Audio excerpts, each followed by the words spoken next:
Nah, kemudian yang selanjutnya adalah berbicara SRS. Tadi ya, berbicara SRS ini tentunya apa yang dilakukan? Software Recruitment Specification. Berbicara software, tentunya ini merupakan, kalau SRS itu dokumen ya, dokumen yang nanti hasilnya akan menjadi nanti akan diimplementasikan dalam bentuk perancangan. Maka di sini definisinya merupakan dokumen hasil dari proses analisa. Tadi kita udah analisis, itu didokumentasikan. Isinya apa? Pendahuluan, deskripsi masalahnya. Kenapa nih menjadi masalah di sebuah instansi ini? Maka kita bangunkan tuh yang namanya sistem. Strukturnya seperti apa? Aliran prosesnya seperti apa? Makanya Anda belajar proses bisnis, gitu kan ya. Ini prosesnya seperti ini. Isi informasinya seperti apa supaya nanti memiliki value yang tinggi dari software ini yang dihasilkan. Maka kita uraikan. Fungsinya bisa A, B, C, D. Perilakunya ini seperti ini kalau ini. Kalau misalnya salah akan masuk ke sini. Seperti itu ya. Kriteria validasi itu harus selalu ada. Karena setiap kita menganalisis, gitu ya, berbicara dari analisa kebutuhan, kita harus cek juga valid enggak ini datanya. Valid enggak ini kebutuhannya. Permintaannya, kebutuhan si usernya valid enggak, seperti itu. Maka berbicara apa itu SRS? Itu dokumen hasil dari analisa kebutuhan. Minimal isinya ini, dari mulai pendahuluan sampai kriteria validasinya, seperti itu. Berbicara tentang SRS, seperti itu ya. Aktivitasnya apa saja? Mengenali permasalahan tadi, kita mengidentifikasi, sintesis dan evaluasi. Yang namanya sintesis berarti kita menguraikan, oh ini masalahnya ini akan diselesaikan dengan A, B, C, D, seperti itu ya. Kemudian nanti kita mengevaluasi, betul nggak solusinya adalah A, B, C, D. Pemodelannya kita bentuk, oh mau prosedural atau mau objek oriented. Kemudian setelah dibuat spesifikasi masing-masing, kita review, gitu kan ya, aktivitasnya kita review, betul nggak hasil analisisnya tadi, analisa dari kebutuhannya sesuai, gitu ya. Nah, tentunya berbicaranya tadi sampai dengan evaluasi. Nah, berbicara mensintesis tadi ya, bagaimana kita punya solusi-solusi supaya nanti dimodelkan. Dalam penggambaran di beberapa buku seperti ini alurnya. Gitu ya. Prinsip analisa. Yang pertama adalah kita harus paham masalahnya kan ya. Masalahnya itu diregistrasi, harus antri kalau manual, berarti saya harus buat tidak antri kalau by system. Gitu kan ya.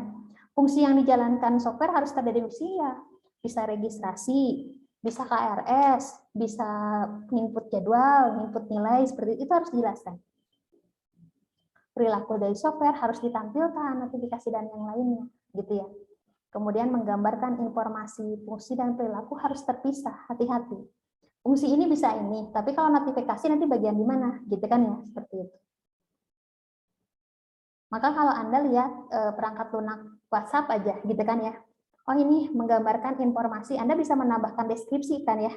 Kemudian oh fungsinya, oh ini untuk melampirkan gambar, ini melampirkan video, gitu kan ya. Perilakunya iya. Jadi kalau misalnya Anda pesannya belum dibuka, kan ada notifikasi ya, berapa pesan yang masuk. Seperti itu. Jadi memang dari segi informasi, fungsi, dan perilaku memang harus dipisah. Supaya bisa menggambarkan masing-masing definisi informasinya seperti apa.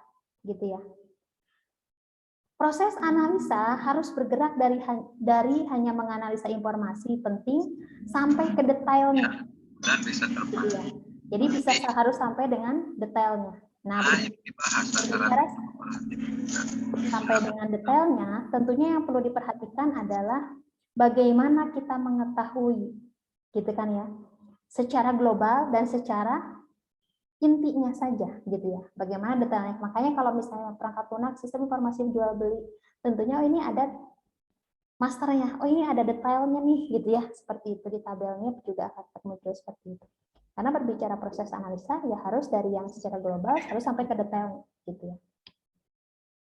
Kemudian modelingnya. Nah, berbicara modeling di sini ada beberapa tipe. Jadi berbicaranya tadi berbicara ke fungsional dan perilaku behaviornya, gitu ya.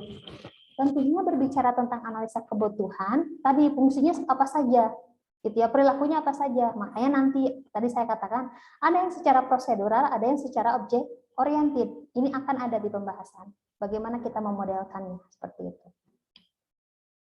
Manfaatnya kenapa sih harus dimodelkan dulu? Kenapa kita nggak langsung merancang, kemudian kita langsung jebret gitu bangun sistemnya? Karena tadi, kalau model kan miniaturnya, prototipenya ya, supaya nanti kalau ada perubahan tidak melakukan perubahan besar.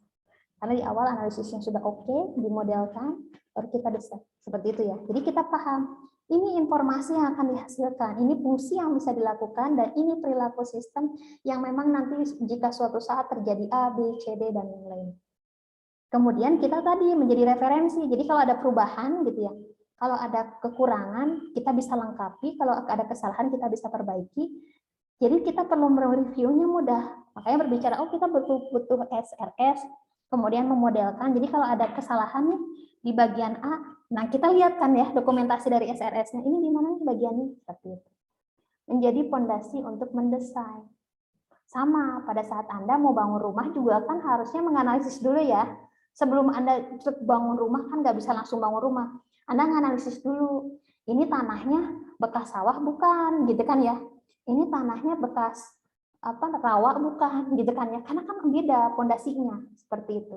Pada saat tanah biasa dengan tanah rawa atau tanah bekas sawah, seperti itu ya, sama di software juga. Kita harus analisis dulu supaya nanti di perancangannya tidak salah, gitu ya. Kalau ada pun kesalahan, kita bisa review ini sedikit-sedikit. Nah, sama sebetulnya pengembangan perangkat lunak dengan tadi seperti membangun rumah. Kita harus menganalisis dulu supaya nanti ya pondasinya kuat kan gitu ya rumah. Saya mau bangun rumah nggak bisa gitu aja, cek dulu tanahnya, airnya seperti apa, pondasinya nanti harus berapa meter atau setengah meter atau 1 meter atau pakai cakar ayam atau seperti apa gitu. Itu perlu gitu ya. Maka berbicara rekrutmen usernya, rekrutmen sistemnya, gitu kan ya. Sama rumah desainnya, oh saya pengen kayak gini, tapi tadi tetap kita harus lihat dulu sistemnya, rumah yang akan kita bangun ini sesuai enggak, gitu kan ya. Jadi berbagai kebutuhan ini harus kita analisis. Karena apa? Sampai dimodelkan supaya itu menjadi fondasi yang kuat, seperti itu. Validasi kebutuhannya melalui apa saja? Review kebutuhan. Jadi kalau Anda selesai menganalisa, jangan langsung rancang kemudian bangun. Review kembali, betul nggak? User ini butuhnya seperti ini.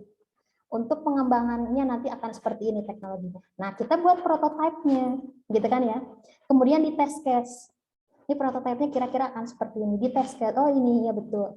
Nanti kira-kira kalau saya seperti ini, maka sebetulnya banyak sih pemodelan penggunaannya bisa menggunakan mockup. Jadi kalau Anda mau buat website bisa web mockup atau balsamic gitu ya. Betul nggak kalau login masuknya ke sini gitu ya. Itu ada sebetulnya toolsnya gitu ya. Supaya nanti pada saat implementasi, perancangan dan coding itu tidak banyak yang dirubah seperti itu ya. Tipsnya apa sih? Pasti ya dalam setiap kita menganalisa kebutuhan nanti perancangan harus ada tips dalam prosesnya. Apa saja clue-cluenya gitu kan ya. Yang pertama adalah selalu menjaga hubungan yang baik dengan pihak perusahaan. Makanya tadi kalau interview itu ke bagian mana? Harus ada izinkah tidak gitu ya. Kemudian kalau pengembangan memang software harus ada izinnya jelas, apalagi nanti kalau berkaitannya Anda membangun software yang memang membutuhkan power, yang membutuhkan teknologi yang memang bisa mengganggu misalnya lingkungan sekitarnya, itu harus. Jadi bagaimana kita menjalin hubungan yang baik dengan instansi tersebut, dengan perusahaan tersebut. Bagaimana nanti menjalin tadi antara lingkup sistem luar dan dalam gitu ya. Kan enak kalau misalnya interview wawancaranya tidak ada masalah ya. Karena itu menentukan bagaimana nanti software yang dihasilkan berkualitas atau tidak.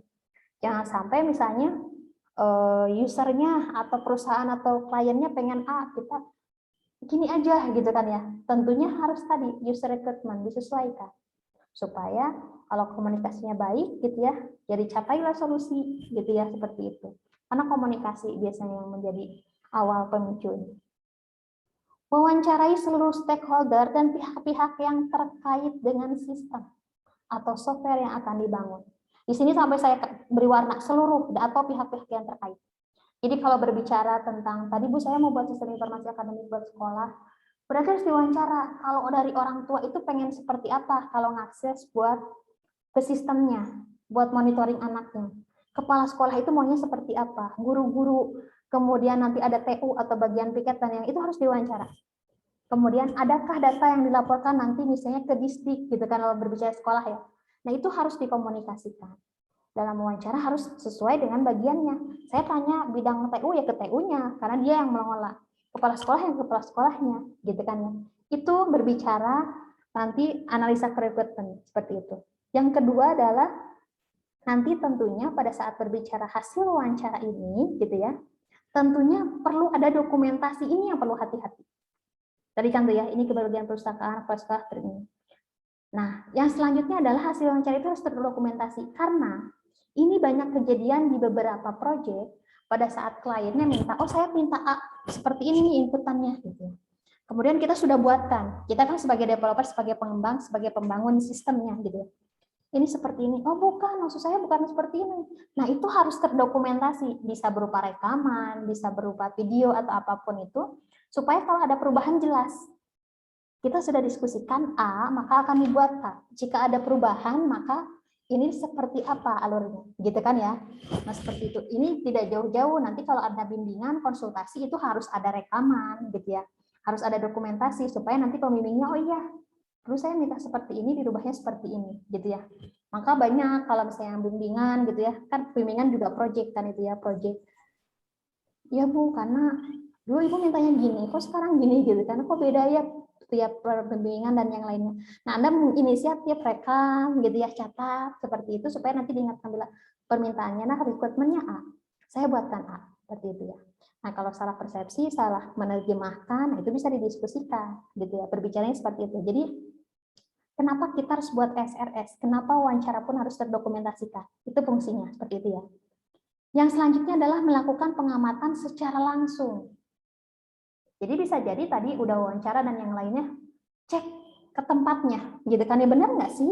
Kalau piket itu alurnya seperti ini, nanti inputin yang nggak masuk gurunya, gitu ya. Kemudian seperti, nah itu harus dirinci. Jadi betul nggak? Jadi kalau misalnya memang kita membangun sebagai pengembangan si perangkat lunak, kita harus tahu. Tidak hanya wawancara selesai, tapi kita datang ke tempatnya, observasi, pengamatan, betul nggak itu proses bisnisnya.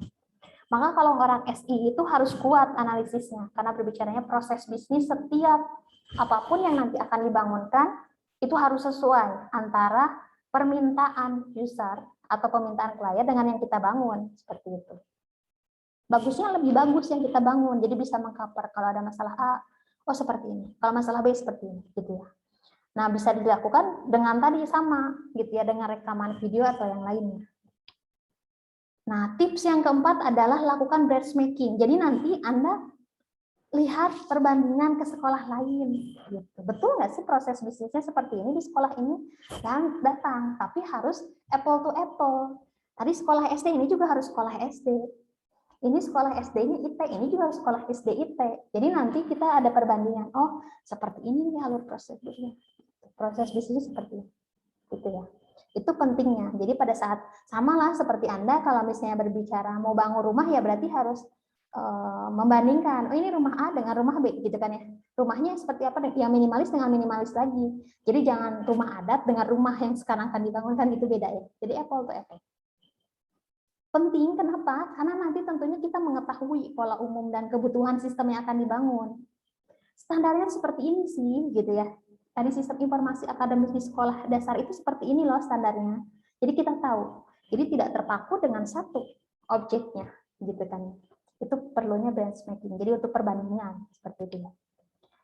Kemudian yang kelima adalah kalau kita sudah merasa prosesnya cukup, tadi menganalisis kebutuhannya, buat list.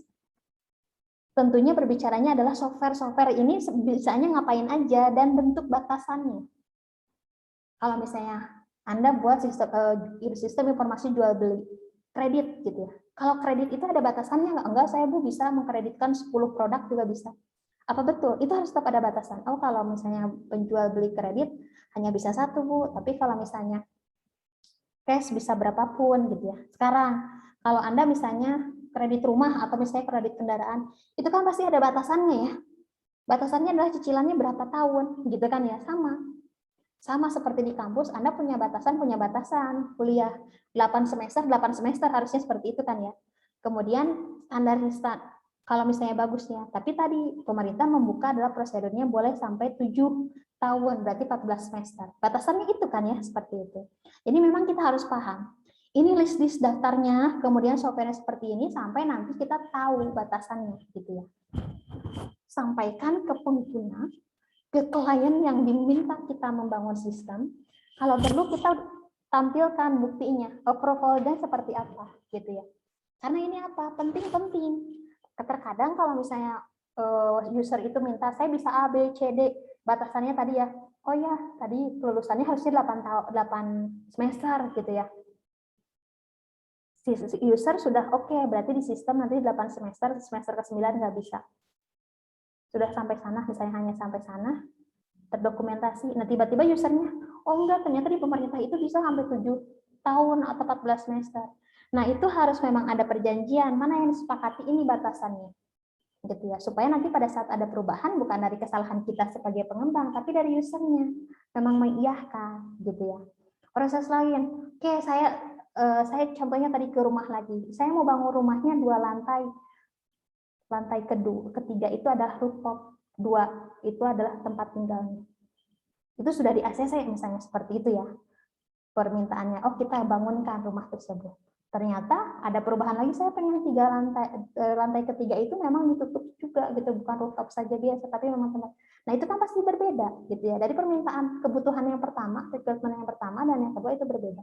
Maka perlu ada dokumentasi. Sampai tadi direkam kalau sekarang gitu ya. Ini loh, atau kalau betul dalam bentuk dokumen di approval, ditanda tangan oleh si pengguna atau si usernya. Itu untuk menandakan, oke ini batasannya sampai sini, gitu kan ya, seperti itu. Karena kalau berbicara project, ini kan berbicaranya biaya, gitu ya.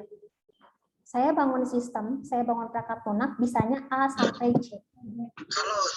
Harganya adalah 50 juta. Tapi akan berbeda pada saat berbicara saya membangunkan software atau perangkat lunak yang, gitu ya, bisanya A, B, C, D, E, F, G. Harganya 100 juta, itu kan beda ya. Maka biasanya pengembang itu, pembangun perangkat lunak itu, oke, mau dibangunkan seperti apa softwarenya? Oh, saya pengen fungsi A, B, C, D. Oke, 50 juta selesai. Tapi setelah itu kan sudah di-approval. Nah, setelah itu ya kalau ada fungsi lain, tambah lagi, gitu kan ya. Nah, ini fungsi ada kesepakatan antara nanti yang klien dengan yang memang akan membangunkan atau pengembang. Yang sering terjadi crash adalah di sana. Tidak ada dokumen yang membuktikan bahwa itu sudah disepakati. Gitu ya. Istilahnya kan ada nota kesepahaman seperti itu ya. Ini perlu tentunya karena berbicaranya adalah proyek. Gitu ya, seperti itu. Oke, ada yang ditanyakan untuk pertemuan kali ini?